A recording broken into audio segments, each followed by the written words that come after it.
it is a genuine, regular thought process for me. It's one of the reasons, I mean, we've talked about this, that often I date younger men. Because I had to ask myself that question. I was like, what is this about?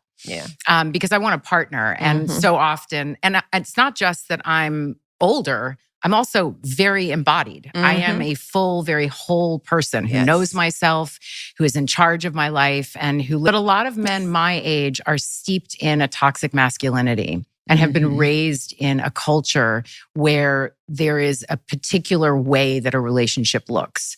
And anything that starts to smell of that for me, I did enough of it where I was controlled and felt like I was a possession or whatever those things were, or prize, and I have no interest in it, and I will not do it again. I'm sorry. I wouldn't say she lost. It's one of those things where it's going to depend on, everybody has to decide what's important for their life.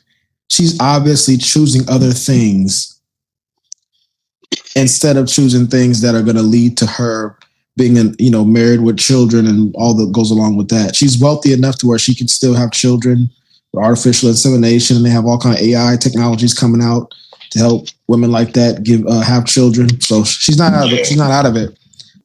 They give advice out of their poor choices or choices in a life that's not nowhere near a normal life. And so men's women hear these women give advice, and, you can find fulfillment in other things, outside of family and children and blah, blah, blah, blah. And I'm not even sure all the way what that means. We try to unpack what that means to find fulfillment in other things, but just take it on the surface level. It's like, people can find fulfillment in other things, but some things are time sensitive. You're compounding the difficulty in completing a certain objective if you wait longer.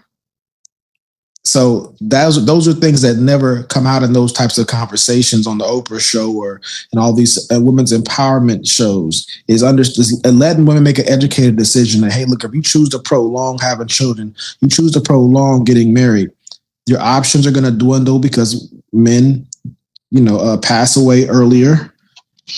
You have a lot of the men who are the marrying type tend to get married earlier. If you're hypergamous and you want a man who makes the kind of money you make or more, what's going to happen is the older you get, the more successful you get, the more degrees you get, those types of men are going to be even more rare. And so all your options are going in the opposite direction. And if you're a person who likes to be, successful and have, better positions, everything about life and business and the corporate world is about maximizing your options, increasing your options. You want to have a better resume so you have more options. You want to be able to get an investment with, so you can have angel investors or whatever kind of investors and, put money in your company so you can have more of a marketing budget. You can pay better salaries and stuff like that. So everything in life as you get older is about increasing your options. People, if they're going to be teachers and educate women and men on the broader scale around the country, around the world on things, they need to be a little more thoughtful than just the first one or two steps. Okay, if you want a man who's less traditional, then you got to understand what does that mean? Typically, that means a man who's a protector. What comes with protecting? Protecting means you may be restricted in some things that you might otherwise be able to do. Just like if you live in a city and it has borders, it has a wall up.